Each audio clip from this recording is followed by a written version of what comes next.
Assalamualaikum warahmatullahi wabarakatuh. Hai, perkenalkan nama saya Juliana Samawati, NIM 151422175. Seperti biasa, saya membuat video ini untuk memenuhi tugas mata kuliah pengembangan bahan pembelajaran di SD yang diampu oleh Bapak Dr. Rustami Husain. Dan ya, selamat menyaksikan.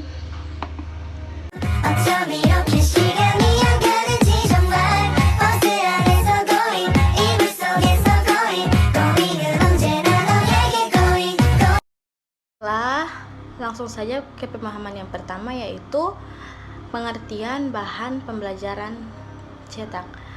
Bahan pembelajaran cetak adalah buku teks cetak dan bahan inti cetak yang relevan yang ditulis dan dipublikasikan untuk digunakan dalam pembelajaran yang dibutuhkan oleh pemerintah pusat dan daerah untuk digunakan oleh peserta didik dalam ruangan kelas. Bahan-bahan tersebut termasuk buku kerja dan bahan tambahan lainnya yang dikemas dalam bentuk buku teks oleh penerbit.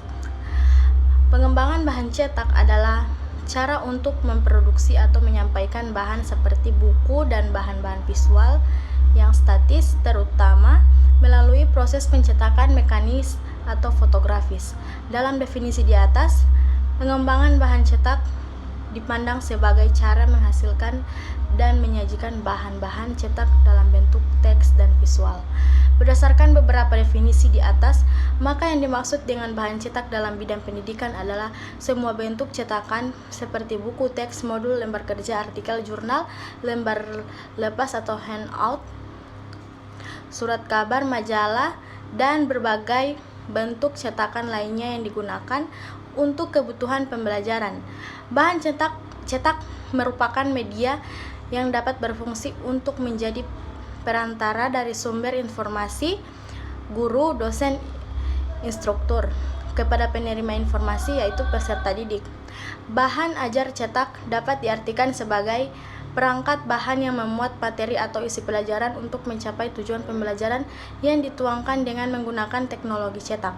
Suatu bahan ajar cetak memuat materi yang berupa ide, fakta, konsep, prinsip, kaidah, teori yang cukup dalam mata pelajaran sesuai dengan disiplin ilmunya serta informasi lainnya dalam pembelajaran. Pemahaman yang kedua yaitu karakteristik bahan pembelajaran cetak. Bahan ajar cetak pada dasarnya harus memuat ilmu pengetahuan dan informasi yang utuh sehingga dapat dipelajari oleh anak. Bahan ajar cetak yang digunakan perlu didesain dan dikembangkan sehingga dapat memberi kesempatan kepada orang yang menggunakan untuk menggali informasi dan pengetahuan yang akan dipelajari serta dapat memperkaya wawasan pengetahuannya. Isi bahan ajar cetak perlu dilengkapi dengan petunjuk dan arahan secara sistematik dan tuntas. Bahan ajar cetak pada kenyataannya berisi komponen-komponen yang dapat digunakan untuk menjelaskan dan membimbing anak dalam melakukan kegiatan belajar secara bertahap. Tahapan-tahapan sistematis dalam bahan ajar cetak terlihat pada setiap bab atau unit pembelajaran yang ada di dalamnya. Bahan ajar cetak memiliki beberapa karakteristik. Yang pertama, membuat siswa belajar mandiri.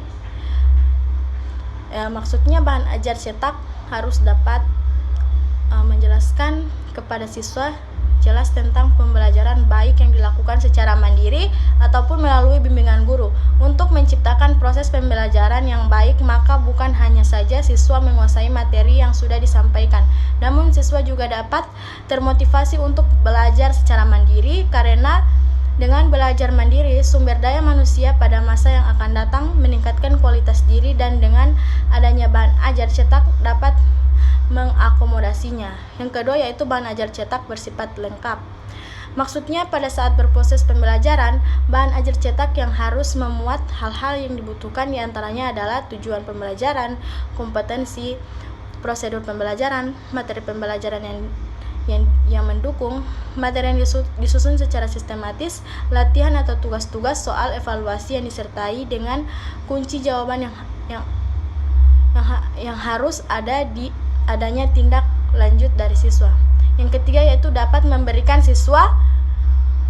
Maksudnya bahan ajar cetak ini harus dapat merangsang siswa untuk aktif dalam belajar dan menilai kemampuan belajarnya sendiri.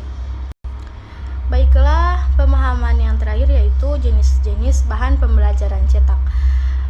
Belajar dari berbagai contoh bahan ajar dapat membantu para pendidik dalam mempersiapkan bahan ajar lebih beragam. Bahan ajar biasanya disampaikan para pendidik menggunakan berbagai metode supaya para pelajar dapat lebih mudah menyerap materi. Agar proses belajar lancar, pendidik bisa menggunakan apapun media yang berguna untuk penjelasan materi. Jenis bahan ajar sangatlah banyak. Kamu bisa menggunakan bahan ajar cetak, visual, audio, dan multimedia, interaktif, modul, lembar kerja, dan handout adalah beberapa contoh bahan ajar cetak. Bahan ajar mempunyai ragam jenis, cetak dan non-cetak. Bahan ajar cetak sering dijumpai yaitu handout, modul, buku, brosur, lembar kerja siswa sebagai berikut penjelasannya. Yang pertama, buku. Benda tersebut bukanlah hal asing. Buku yaitu bahan tertulis untuk menyajikan ilmu pengetahuan dari buah pikir pengarangnya. Pengarang buku bisa membuat isi buku pada berbagai metode termasuk hasil penelitian, aktualisasi, pengalaman, hasil pengamatan, hasil imajinasi, dan autobiografi. Yang kedua, handout. Apa itu handout? Handout adalah bahan pembelajaran dari dosen atau guru untuk meningkatkan pengetahuan para peserta didik. Handout merupakan gagasan atau pernyataan yang telah disampaikan pembicara. Handout adalah kutipan berbagai literatur relevan dengan materi yang sedang diajarkan dan wajib dikuasai peserta didik. Terdapat handout yang bisa diperoleh dari banyak cara seperti download dari internet atau menyadur buku. Yang ketiga yaitu modul. Modul digunakan oleh siswa universitas terbuka. Sebuah buku ditulis yang digunakan agar peserta didik bisa belajar mandiri tanpa adanya bimbingan guru. Dalam modul biasanya berisikan petunjuk belajar, kompetensi yang ingin dicapai, isi materi, informasi pendukung, kumpulan soal latihan, petunjuk kerja dalam bentuk lembar kerja, evaluasi, dan balikan hasil evaluasi. Yang keempat yaitu lembar kerja siswa atau LKS adalah pengumpulan lembaran berisi tugas yang wajib dikerjakan peserta didik. Biasanya LKS berisi petunjuk sebuah langkah-langkah untuk menyelesaikan tugas. Tiap tugas dalam lembar tersebut harus punya KD pencapaian yang jelas. Tugas-tugas dalam lembar kerja siswa dapat berupa tugas praktik atau teori. Guru wajib cermat dan mempunyai keterampilan memadai.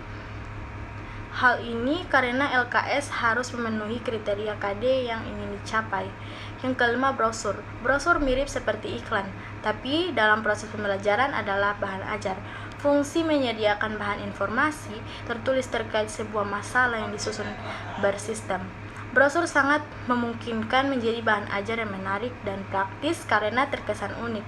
Pemanfaatan brosur sebagai bahan ajar sangat mungkin asal informasi yang dituang dalam brosur sudah sesuai konsep dasar yang wajib dikuasai pada siswa. 6. Foto atau gambar. Foto atau gambar punya peran penting sebagai bahan ajar. Apabila kamu sangat menyukai fotografi, maka kamu bisa menjadikan foto tersebut sebagai bahan ajar. Materi gambar atau foto mempunyai makna lebih baik jika dibandingkan tulisan.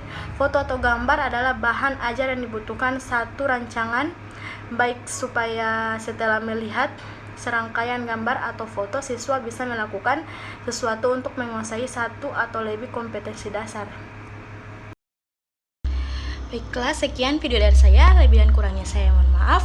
Wabillahi taufiq wal hidayah. Wassalamualaikum warahmatullahi wabarakatuh. Bye.